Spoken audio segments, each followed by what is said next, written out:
Bienvenue dans le podcast But First Academy, le podcast où on va parler marketing de contenu, SEO, copywriting et business en ligne. Je m'appelle Marine, je suis experte SEO depuis maintenant 7 ans. Autour d'un café ou d'un thé, peu importe, parlons de stratégie dans une ambiance conviviale et détendue. Bonne écoute!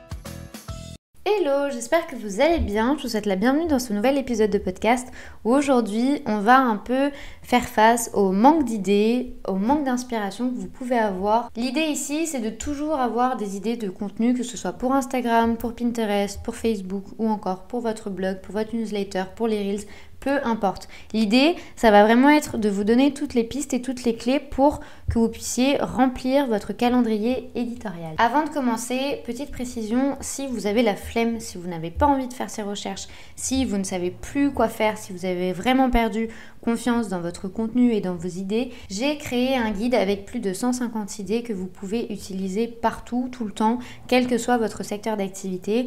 Je me suis rendu compte du coup avec l'agence que les problématiques des clients sont toujours les mêmes. Une envie de créer du contenu, une envie d'être visible et de se positionner, mais ils ne savent pas quoi créer, ils n'ont pas d'idées, ils sont complètement perdus. Sauf que moi du coup je mets toujours en avant avec l'équipe des idées de contenu et on s'est rendu compte petit à petit que les idées étaient toujours les mêmes. On radote un peu toujours, bien entendu en adaptant au secteur d'activité, mais ce sont toujours les mêmes idées. Et du coup, j'ai condensé toutes ces idées, donc il y en a plus de 150, il y en a 155 ou 156 je crois. Je vous mets le lien du guide qui s'appelle Capsule Content juste en dessous de ce podcast, où vous pouvez le retrouver au www.butfirstacademy.com/capsule-content. Après cette petite parenthèse qui vous ferait gagner un temps fou, on va voir comment vous aussi vous pouvez développer toutes vos idées. Et la première chose à faire quand vous ne savez plus quoi faire, quand vous ne savez plus quoi créer, ça va être de vous tourner vers votre public cible et de vous pencher sur votre client idéal. Je ne suis pas la première à vous le dire et je ne serai certainement pas la dernière. Votre client idéal est vraiment une source d'inspiration parce que vous allez pouvoir vous pencher sur les questions qu'il se pose, les peurs qu'il a, ses aspirations, ses rêves, ses projets, ses envies, ses blocages psychologiques, son enfance, son parcours. En fait, tous ces éléments vont vous permettre d'identifier des points clés pour votre communication. L'objectif de votre contenu, c'est de gagner la confiance des gens, de créer du lien et de répondre aux envies et aux besoins des internautes. Avec ces 3 points, vous avez une idée claire. Répondre aux interrogations, lever toutes les barrières que la personne peut avoir. Donc, en fait, vous ne pouvez pas avoir ces idées si vous ne vous mettez pas à la place de la personne. Et en adaptant un peu la pensée de votre client idéal, vous allez comprendre quel est le contenu qu'il veut voir, quel est le contenu qu'il consomme, quel est le type de contenu qui lui plaît. Imaginons, votre client idéal adore les podcasts, bien entendu, vous allez créer un podcast. Si la personne adore les newsletters, penchez-vous sur la newsletter. Tout ça, déjà, ça vous donne des pistes sur le contenu que vous devez créer. Et en plus de ça, vous allez petit à petit trouver des idées qui vont vous aider à comprendre ce que la personne veut voir. La deuxième technique, ça va être d'analyser la concurrence. Bien entendu, ici, l'objectif n'est pas de copier et je le répéterai jamais assez, on ne va pas chez les concurrents pour copier ou pour copier tout simplement. Ça s'appelle du plagiat, donc on ne fait pas ça. Par contre, on peut s'en inspirer. Analyser quels sont les piliers que eux défendent, analyser les commentaires qu'ils ont sur leurs publications ou sur les blogs, analyser qui parle d'eux, comment ils sont présentés et toute cette communication autour de vos concurrents va vous donner des pistes sur le contenu que vous devez créer. Au-delà de la concurrence, vous pouvez aller encore plus loin en vous penchant sur les autres marchés. J'entends notamment le marché brésilien, le marché américain, le marché britannique. Ce sont généralement des pays qui sont beaucoup plus avancés que nous. Je parle en tant que pays francophone. En fait, ils ont déjà une certaine maturité en termes de marketing de contenu, en termes de marché, en termes de vision sur l'avenir.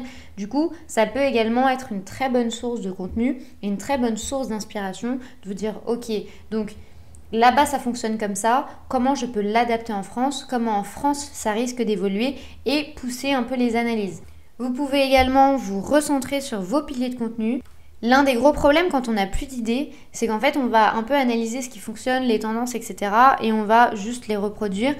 Malheureusement, cette approche va faire que vous allez vous disperser et vous risquez de ne plus traiter des problématiques qui sont en lien avec votre offre, avec votre secteur d'activité, avec votre audience. Il est important en fait de se recentrer, de vous reposer les bonnes questions et d'analyser quelles sont les thématiques qui fonctionnent pour vous et celles qui ne fonctionnent pas du tout. Par exemple, si vous êtes spécialisé sur Instagram, vous ne traitez que des thématiques sur Instagram.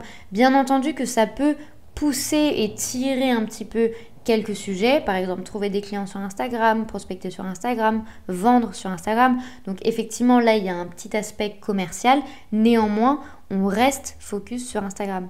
Si vous parlez d'Instagram, vous pouvez parler des Reels, vous pouvez parler des stories, mais n'allez pas parler de Pinterest ou de LinkedIn. Pareil, si vous faites du marketing digital, focus uniquement sur le marketing digital. Tout ce qui est technique de vente, technique commerciale, pitch commercial, c'est non. En fait, il faut vraiment se spécialiser. Vous devez focus sur une thématique, quelques piliers, et puis c'est tout.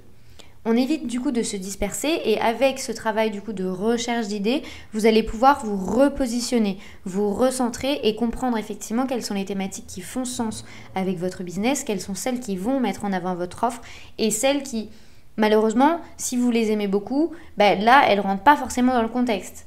Imaginons, vous avez un e-commerce de beauté et que vous adorez la cuisine, bien entendu que les recettes ici ne rentrent pas dans votre business. Si vous adorez cette thématique, créez un autre blog à part, spécialisé dans la gastronomie, spécialisé dans les recettes de cuisine, mais ne mélangez pas tout.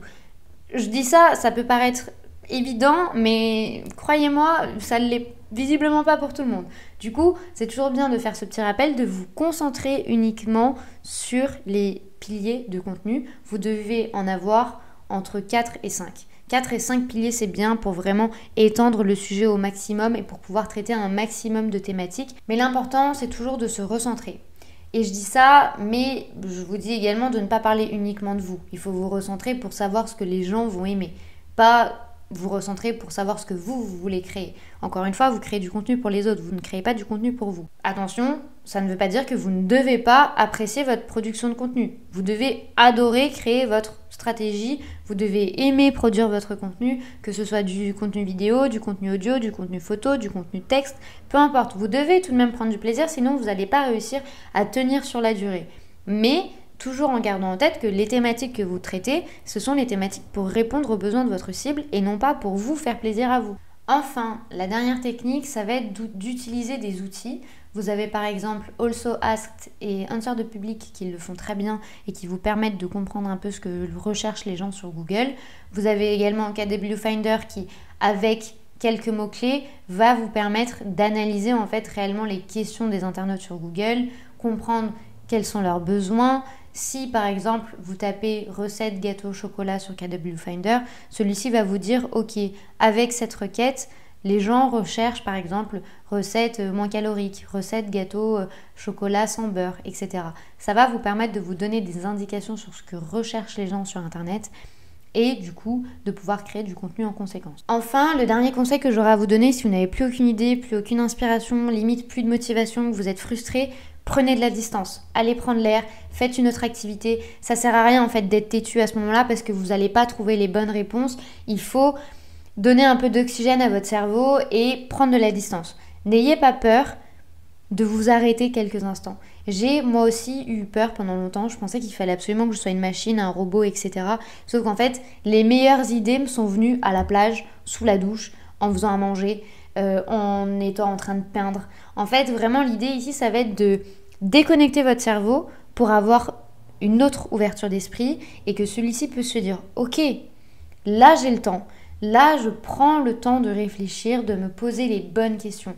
Sans ce travail-là, en fait, vous allez juste taper sur le clou, vous fatiguez pour rien et bien entendu, des idées vont vous venir, mais ça ne va pas être de bonnes idées. Vous devez vraiment prendre de la distance et ne pas culpabiliser. C'est normal de ne pas être une machine à idées. C'est normal de ne pas avoir automatiquement 150 idées. C'est normal, ça prend du temps, ça s'entraîne. Le cerveau, c'est comme la créativité. Si vous ne le travaillez pas et si vous ne le faites pas, vous ne pourrez pas développer ce talent. Ça vient avec le temps, ça vient avec l'expérience, mais pour cela, vous devez avoir les bonnes stratégies, la bonne approche. C'est important et cette distance, elle est très importante, notamment si vous êtes dans un business depuis longtemps. En fait, le fait de prendre des vacances, le fait d'aérer votre cerveau, ça va vraiment changer toute votre perception. Et peut-être qu'une chose que vous ne voyez pas dans 8 heures de travail, vous allez le voir en 1 heure parce que vous aurez fait plein d'autres choses et que quand vous allez travailler, vous allez être hyper focus, hyper concentré et que vous verrez tout avec beaucoup plus de clarté. J'espère que ce contenu vous aura aidé, vous aura inspiré, vous aura donné des idées, vous aura aidé un peu à vous sortir de ce brouillard du manque d'idées. Si vous manquez de temps, d'inspiration ou de motivation ou vous avez tout simplement la flemme, n'hésitez pas à vous pencher sur Capsule Content, la liste avec plus de 150 idées pour tout type de secteur d'activité, pour tout type de contenu. Je vous mets le lien juste en dessous de ce podcast. Je vous mets également tous les liens des outils que j'ai mentionnés dans cet épisode. Je vous dis à bientôt, prenez soin de vous.